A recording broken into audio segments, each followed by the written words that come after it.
Bismillahirrahmanirrahim. The title of chapter number 3 is Stoichemetry. This chapter is among the most important chapters in the textbook, and I believe that it represents the backbone of the entire course because if you understand it, then you can proceed smoothly to the next chapters. The stoichiometric principles that will be explained in the chapter will be repeated and will be very important again in chapter 4, chapter 5, and chapter 6. So I think you should pay more attention to understand all topics in the chapter. Stoichiometry, as I said, this is very important concept in chemistry. It means the study of quantities. It's the quantitative analysis. When we say quantities, determining the quantities, what we mean by quantities in chemistry. Actually, quantities, it may represent different measurements, including the mass, in grams, or moles. In chapter number 1, when we studied the SI units, one of the important measurements was the mole, and we said that moles are used to represent the amount of chemical substance, or number. This is the sign of number of units or number of particles in general. Uh, these quantities are listed or are important. We'll study them in a chemical reactions. So if we have, let's say, a reaction between material A and material B to produce material C and material D in a balanced chemical equation to determine the amount of A or amount of B or C or D, then you should apply the principles of stoichiometry that we're gonna explain in this chapter. And again, don't forget, when we ask you to determine the amount or a quantity, we may ask you to determine the mass or the moles or the number of particles. So what the relation between moles and mass, the relation between moles and particles, or the relation between particles and mass, all of these relations will be explained in details in the next sections. Before starting the stoichiometric principles and the calculations related to this topic, we have to understand that the atomic mass of element which is listed in periodic table, actually it doesn't represent the atomic mass or the mass of a certain isotope. We explained the meaning of isotope and the definition of isotope in chapter number 2. We said that isotopes are different atoms, are the same atoms, same type of atoms with different mass number. For example, carbon in nature has two isotopes, which are carbon 12 and carbon 13. Now, when we go to periodic table, we'll find one value for the atomic mass, one value only. So, which is which? Which is it? Is it carbon 12 or is it carbon 13? The answer is neither carbon 12 nor carbon 13. All atomic masses provided and listed in periodic table, they represent something called average atomic mass. This is the average atomic mass of all isotopes of the same element. So in periodic table, the atomic mass or the atomic number, it should be the average of carbon 12 and carbon 13. But this is not the direct average because the direct average is 12.5, and this is not the case. This is the something called weighted average or weighted average. The weighted average, it depends on the third parameter, which is the natural abundance or the composition of each isotope in nature. Carbon 12, it's almost 99% or 98.89% carbon 12, while the rest will be carbon 13. There is another or third isotope, but it's very, the percentage of this isotope is extremely small, which is carbon 14, so we will ignore it. So we'll just focus on these two isotopes. This is about 1.1 or Yeah, it's about 1.11%, carbon 13. So the average atomic mass of carbon 12 and carbon 13, it will be very close to carbon 12 compared to carbon 13. It's about 12.01, which is the number in periodic table. So when you go to periodic table, you will find that the atomic number is 6, while the atomic mass is 12.01. Now we learn how to determine the average atomic mass and how can we get this value, which is reported in periodic table, not only for carbon but also for all other elements. Simply, you can apply this formula. The average atomic mass of any element equals the atomic mass of the first isotope times its natural abundance plus the atomic mass of isotope number 2 plus its natural abundance plus if there are 3 isotopes, then you can complete this formula plus the natural abundance of the or the atomic mass of the third isotope plus its natural abundance and so on. Now let's take an example to illustrate this law. An element consists of 62.60% of an isotope with a mass of 186.956 U and 37.40% of an isotope with a mass of 184.953 U. U or AMU, both are the same. U or AMU, it means atomic mass unit. Atomic mass unit, which refers to the average atomic mass, not the absolute mass. So here, simply apply the formula, the previous formula. The average atomic mass of this element, average atomic mass, equals the atomic mass of isotope number 1, which is 186.956, plus times the natural abundance of the first isotope, it's 62.60% over 100. This is the percent sign here. Okay, plus, sorry. Now do the same for the second isotope, plus the mass of isotope number 2 is 184.953 times its natural abundance, which is 37.40 over 100. Apply these items in your calculator. The answer will be 186.2 U. If the question asks you to identify the element, then go to periodic table and check which element in periodic table has this atomic mass. The answer is rhenium. So this is how to identify the element.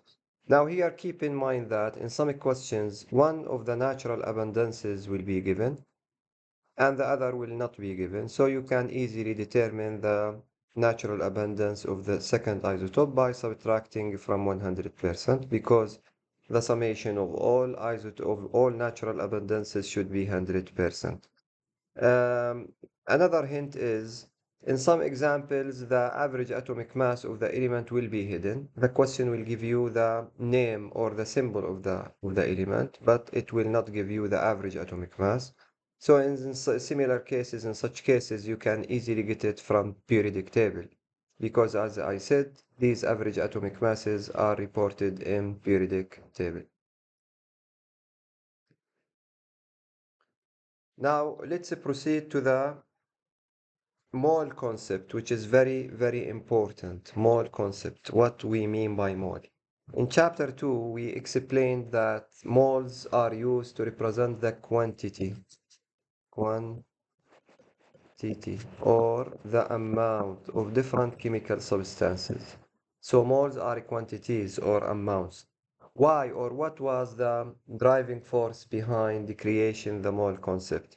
As you know, the atomic particles, molecules or atoms or compounds are extremely small. So to deal with them and to make them measurable and to make it easy to deal with them, we need a huge number of these molecules. For example, just an example, uh, if we have 6 times 10 to the power 23 atoms of carbon.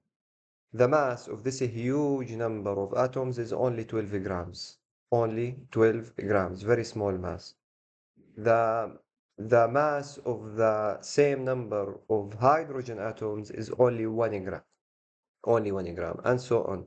So the driving force behind the creation of mole concept is just to make these quantities measurable and easier to deal with. Now, we will first start with the relation between moles and number of particles. What the relation between moles and number of particles? The definition states that 1 mole of any substance, of any material,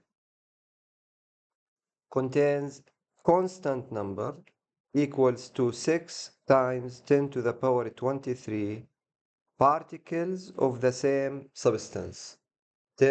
6 times 10 to the power 23. This number is constant and it's called Avogadro number. So again, 1 mole contains Avogadro number, which is 6 times 10 to the power 23 of the same material. 6 times 10 to the power 23 particles. Now, what we mean by particles? Particle, this is a general concept, a general term. We can specify it depending on the material of interest. What I mean by that? Particles, it may represent atoms. Here, it may be atoms. This is the case when I deal with carbon or iron or uranium or whatever. Now ask yourself, what is the name of the simplest carbon unit? The answer is atom. So here the number of particles of carbon is called number of atoms. It also, the particles, it may mean molecules or compounds. Molecules. For example, if I am dealing with, let's say, water or hydrogen or oxygen, O2, or etc. Here, can we call the hydrogen part, the water particle atom? Is it atom? Yani single water molecule. Can we call it atom? Can we classify it as atom or as molecules? Yes, the answer molecules. So here number of molecules if we are dealing with molecules. Now, if we deal with, let's say, Fe plus 2 or O negative 2, in this case, these are ions, so it may be ions, and so on. So number of particles, again, this depends, or the type of particles depends on the type of material or substance that I am dealing with. So this is ions. But in general, to include them all within the same term, we will use particles to represent any one of them. Any one of them. Now, if we want to derivatize a mathematical formula to determine moles from particles or particles from mole, we can easily say that if I have 1 mole, this mole, by definition, it contains 6 times 10 to the power 23. It contains 6 times 10 to the power 23 particles. Now, in general, if we want to determine any number of moles other than 1, any number of moles, what or how many particles are included in this amount? By cross multiplication, we can determine number of moles by cross multiplication. So number of moles equals number of particles times 1 over Avogadro number. So this is the first formula by which you can determine moles from particles or particles from moles. For the third time, don't forget that particles, this is a general term. It may represent atoms or molecules or ions depending on the material of interest, depending on the material that we want to determine its moles. Now the second relation. Here in the second relation, we will study the relation between moles and mass, in grams, which is easier because as you know, if you want to deal with moles and if you are able to convert it to mass, then it will be very simple, very easy to determine moles from mass or mass from moles. The only thing that you need is balance, and the balances are available everywhere. To understand the relation between moles and mass, you should understand the definition, this important definition, which is molar mass. Molar mass. Molar mass. Molar mass is the mass in grams of 1 mole of any substance. It's the mass of 1 mole. The molar mass is the mass of 1 mole. So here, the molar mass has a constant value if I am dealing with the same type of chemical materials. For example, for water, the molar mass is constant. For carbon dioxide, the molar mass is constant. For hydrogen, H2, the molar mass is constant, and so on. Why it's constant? Why does it have a constant value? Because by definition, molar mass is measured for 1 mole, and 1 mole contains 6 times 10 to the power 23 particles, which is constant. So don't forget this information. There is a difference between mass and molar mass. Molar mass for water is constant. Why constant? Because it's measured for 1 mole, which contains a constant number of particles, 6 times 10 to the power 23. While mass of water is variable. It may be anything. It can be measured for Avogadro number, half Avogadro number, twice Avogadro number, or for any amount I want. Now, the question is, how can we determine the molar masses of elements? Previously, we explained the average atomic mass. We told you that the average atomic mass is the mass associated with any element or any atom in periodic table. Upper or the lower number, it depends on the version of periodic table that you are using. So for carbon, the average atomic mass is 12.01. This is the average atomic mass. Average atomic mass. Well, average atomic mass is measured by AMU or by U.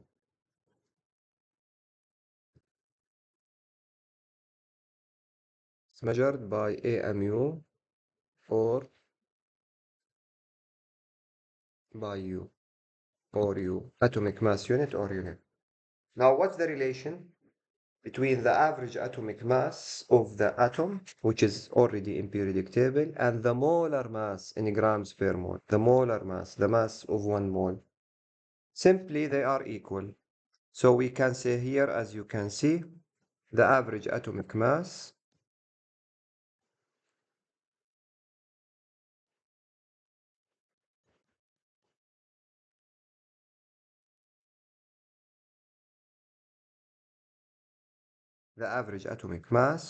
equals the molar mass in grams per mole. Here is the proof of this formula. It's not important, but if you are interested in it, we can explain it for you in more details. Simply to understand why they are equal, why the average atomic mass equals the molar mass.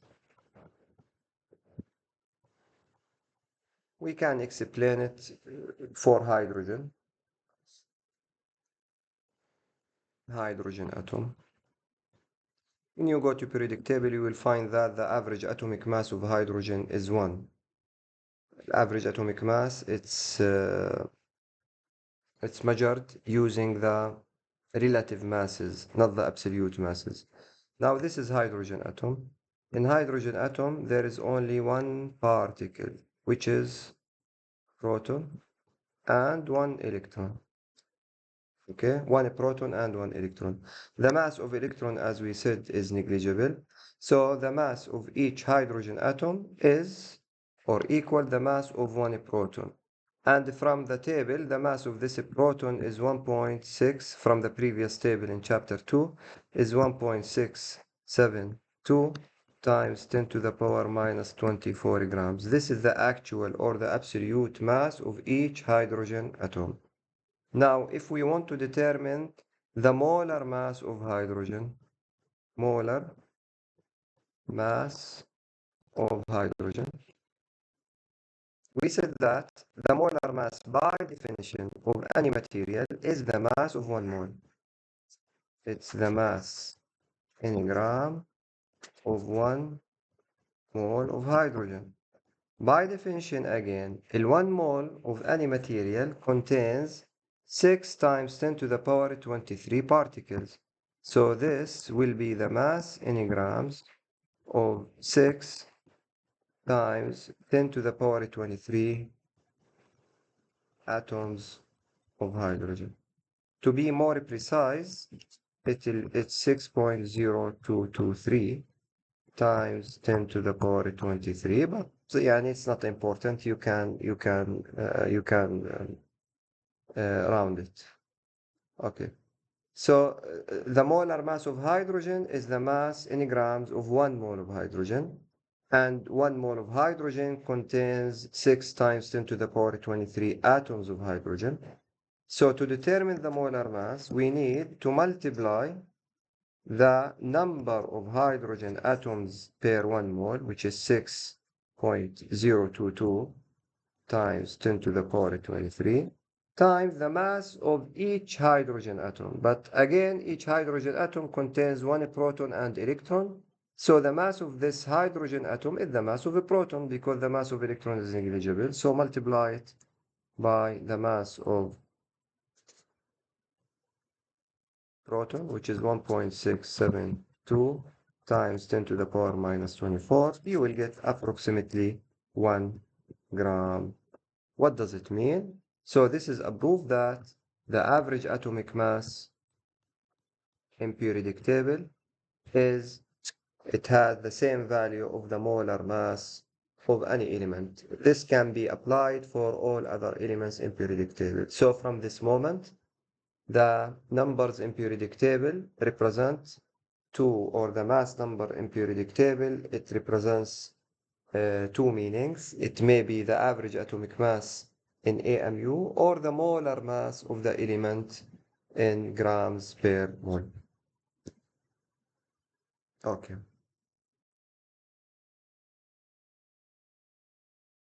Now here, for example, let's solve this example.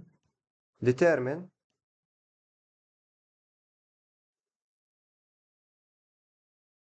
the molar mass of the following materials for carbon. Go to periodic table, you will find that carbon is 12.01, so directly the molar mass is 12.01 grams per mole. For water, the periodic table, it doesn't include molecules or compounds, it includes only atoms. So here, to find the molar mass of water, we have to find, or we should find, the summation of all hydrogens and oxygen. In water, we have 2 hydrogens, and each one of them has a molar mass of 1 from periodic table. Plus, we have 1 oxygen, because the subscript of oxygen is 1, times 16, so the total is 18 grams per mole.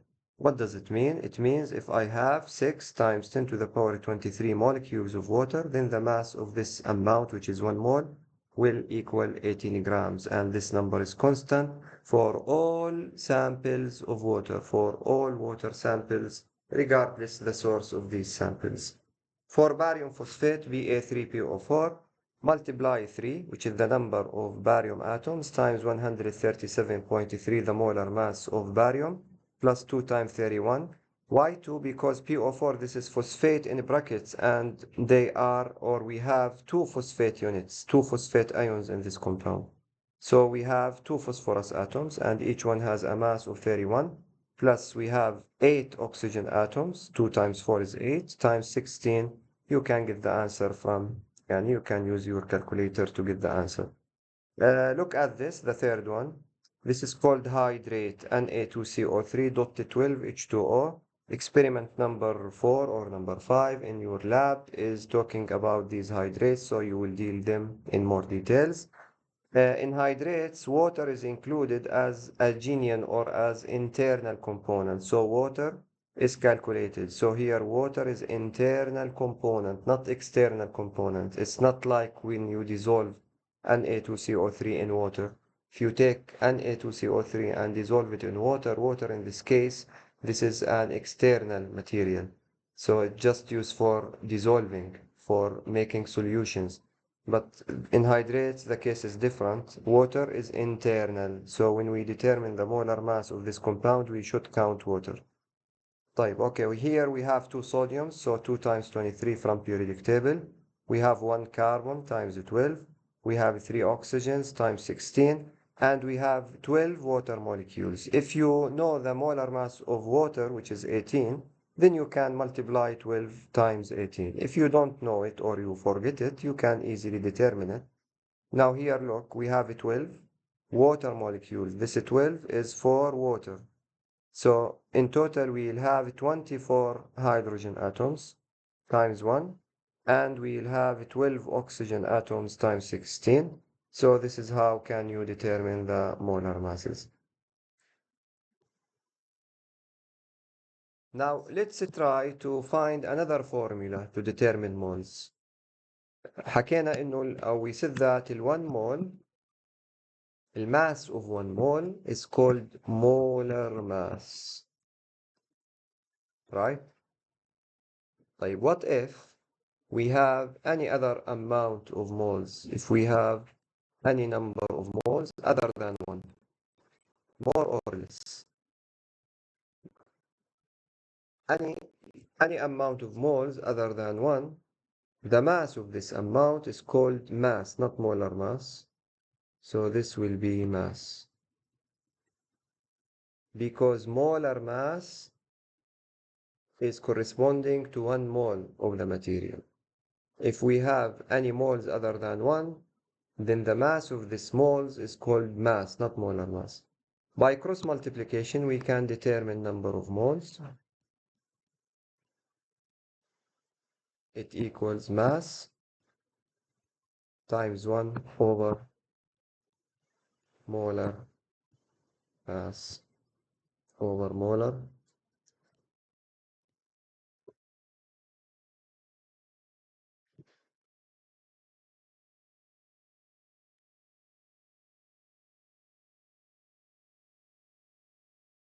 over molar mass. So this is another formula by which we can determine number of moles from mass. And don't forget the first formula, it was number of moles equals number of particles over Avogadro number, which is 6 times 10 to the power 23, where particles, it may be, as we said, atoms or molecules or ions or whatever. So this is the second formula. That's it. This is all we need to know about moles. We can use these 2 formulas to convert moles to mass or mass to moles, or particles to moles, moles to particles. Now let's take some examples to illustrate these ideas.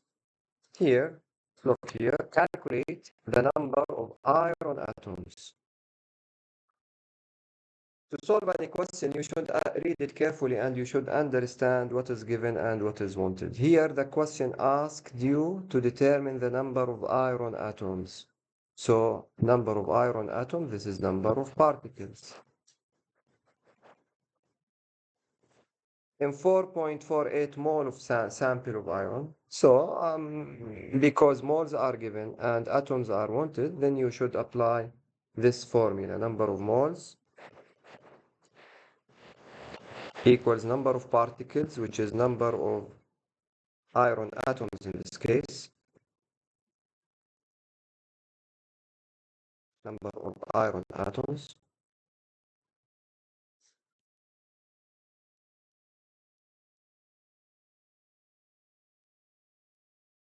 number of iron atoms over Avogadro, 6 times 10 to the power 23. The question gave us the value of moles, which is 4.48. 4.48. So to determine the number of iron atoms, just multiply them. Then you will get 2.7 times 10 to the power 24 iron atoms. Another example. Which of the following is closest to the average mass of one atom of copper? One atom of copper. The question gave me what? It gave me the number of copper atoms, which is 1. So here we have in hand the number of particles. Now, look at these choices. Actually, these choices we can easily and directly get the answer without using our calculator and without doing any calculation.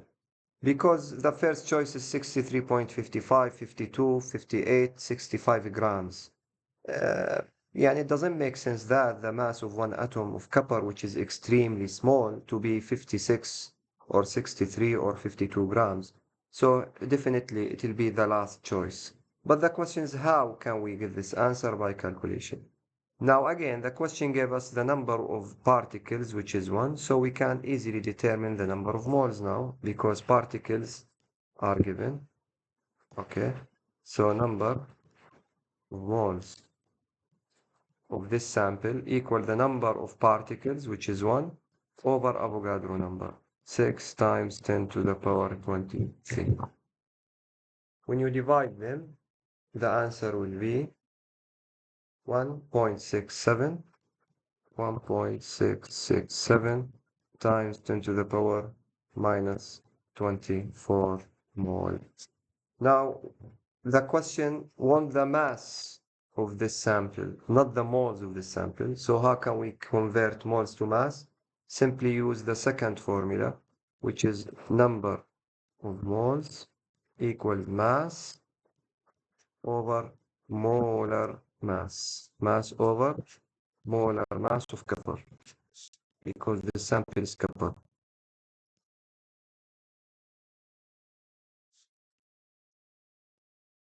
Mass over molar mass. When you go to periodic table, copper, it has a molar mass of 63.55. So moles, we determined moles from the first part, it's 1.667. 1.667 times 10 to the power minus 24. This equals the wanted mass over the molar mass of copper from periodic table, which is 63, sorry, which is 63.55. 63.55. So the mass equals the multiplication product of 1.667 times 10 to the power minus 24 times 63.55. So the answer will be 1.055 times 10 to the power minus 24 or 22 grams. This is how to solve this question. Let's take another example. Here, calculate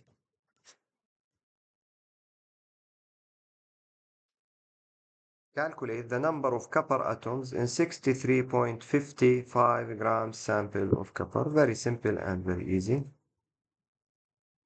The question gave us what? It gave us the mass. Okay, so here we have the mass. So moles equals mass 63.55 over molar mass. The copper, as we said, it has the same molar mass 63 63.55. So the answer is 1 mole. Calculate the number of copper atoms. The question wants the copper atoms, which are particles. We know that moles, here it's 1 mole, equals number of particles, which is number of copper atoms. Number of copper atoms over Avogadro. By multiplication, you will get that the copper atoms is 6 times 10 to the power 23. It's the same as Avogadro number because here we have 1 more. Copper atoms. So a copper atoms is 6 times 10 to the power 23. Okay. Another example. Which of the following 100-gram sample contains the greatest number of atoms? The greatest number of atoms. Magnesium or zinc or silver. Let's solve it. الآن المغنيسيوم it has a molar mass of 24.3. 24.3. Zinc has the molar mass of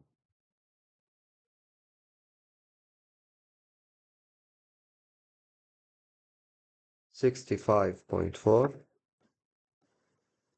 grams per mole, and silver, I think it's 107.9. We have 100-gram sample of each one of them. So if we can determine moles because the available data enable us to determine moles from mass. The mass is given and the molar mass is also known. So number of moles of magnesium is 100 over 24.3.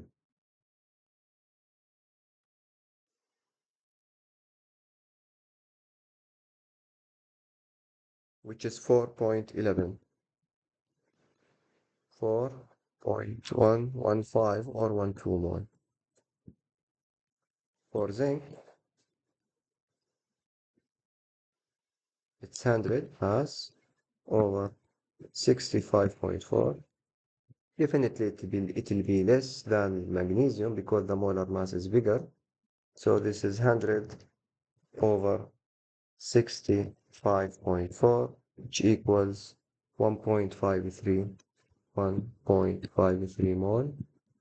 While for silver, it will be the smallest value because the molar mass has the biggest value. It's 107.9. So the answer is less than 1.7.9. This is 0.93. 0, sorry, it's 0.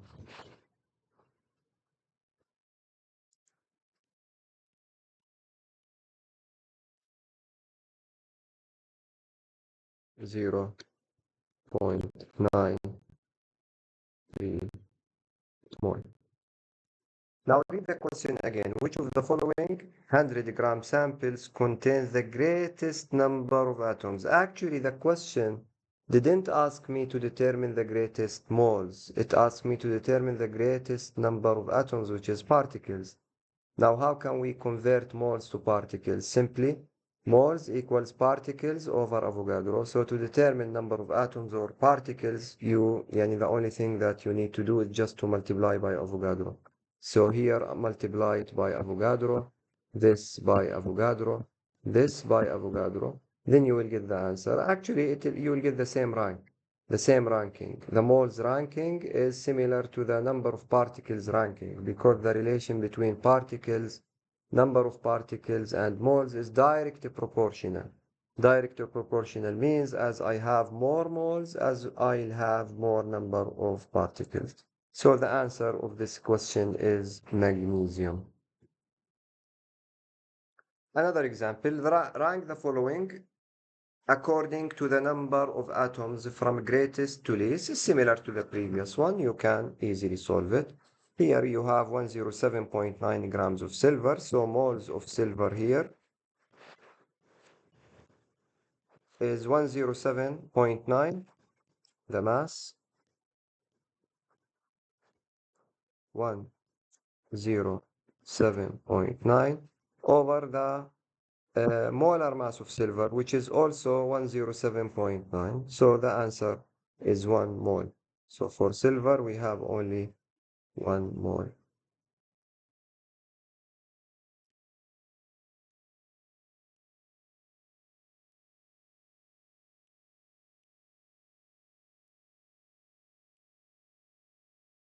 One zero 7.9. This is 1 mole. For zinc,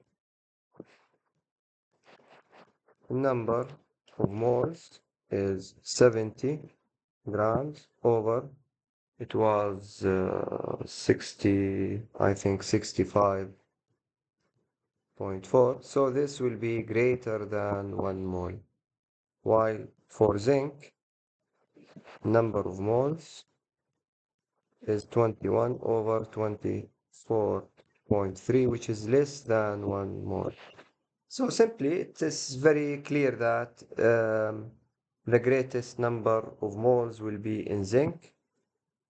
So it will contain the greatest number of zinc atoms.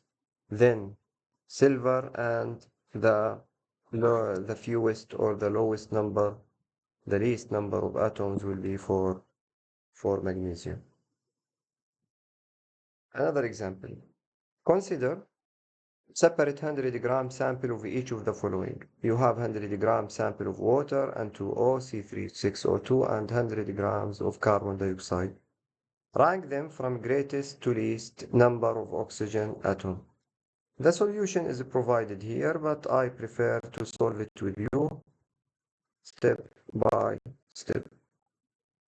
So I'm gonna do it just for the first and the last one, and you can apply the same procedure, the same methodology for the two others. Okay. So here, yeah, let's start with water. You have 100 grams of water, and the question asked you to determine the number of oxygen atoms. This is the question, the number of oxygen atoms in this sample. How many oxygen atoms do we have in 100 grams of water? Now we should think in a logical way, as the mass is given, so I have to think about the law or the formula that contains mass. The formula includes mass is moles equals mass over molar mass. So we can determine moles of water by dividing the mass, which is 100 gram, over molar mass of water 18 from periodic table. We have learned how to determine the molar masses of any compound. You can go back 2-3 slides back to get the answer. So when you divide them here, 100 over 18, the answer is 5.56 moles of water. The question didn't ask me to determine moles of water. Here we need the number of oxygen atoms, which are considered particles. So directly I should think about the other formula by which we can convert moles to particles. So the formula is moles equals number of particles over Avogadro. So this is 5.56 mole equals number of particles. Now the moles, we determine moles of water. So the particles in this formula should be related to water. What we call particles of water, do we call them atoms of water atoms of oxygen or molecules of water? Yes, you are right. It's molecules of water. So this is molecules of water over Avogadro number, 6 times 10 to the power 23. By cross multiplication, we can determine the number of molecules of water. Multiply 5.56 times 6 to the power 23. It's a 3.36, 3.336 times 10 to the power 24. 10 to the power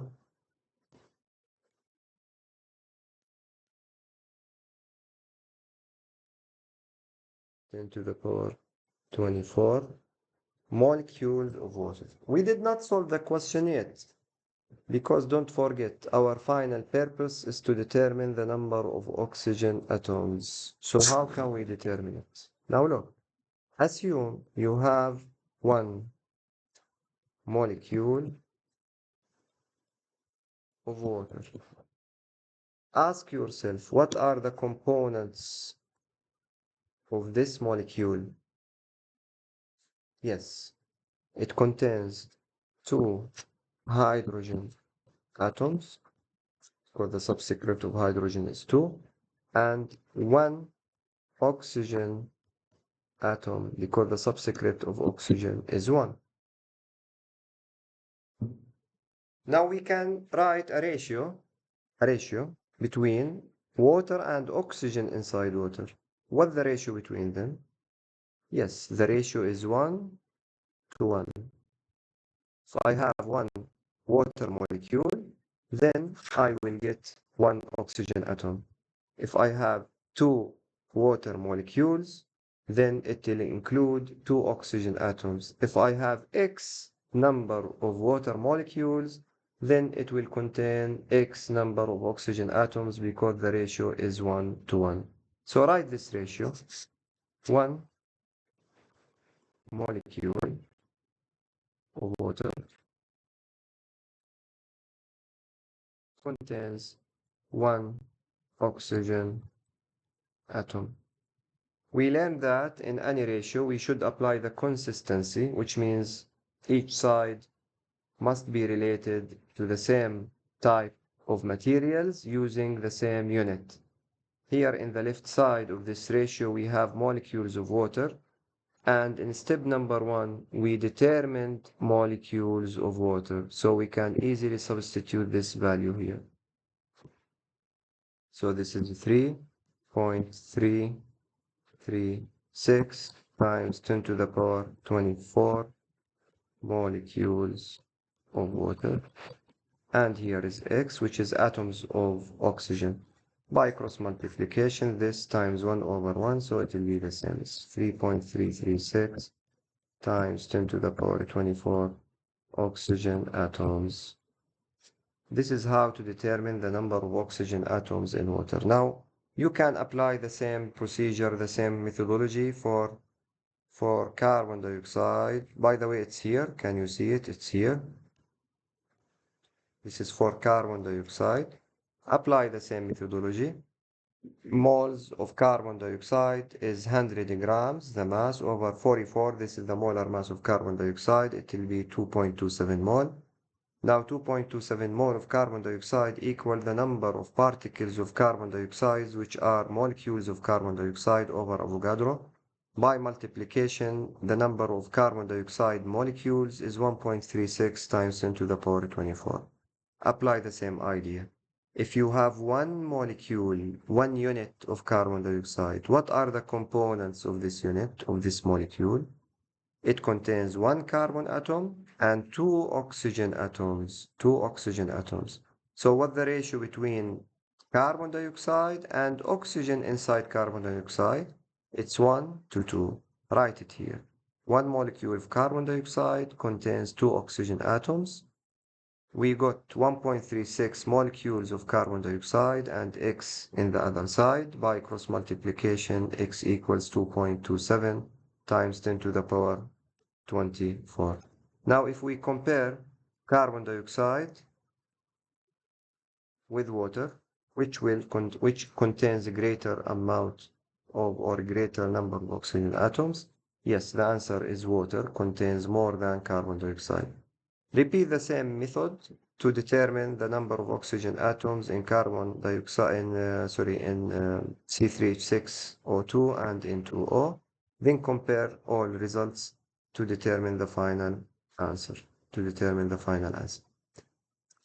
Now the next topic is the percent composition of each element in any compound by mass. Do you remember in chapter number 2, when we studied the three fundamental laws? The third law was the definitive proportion law.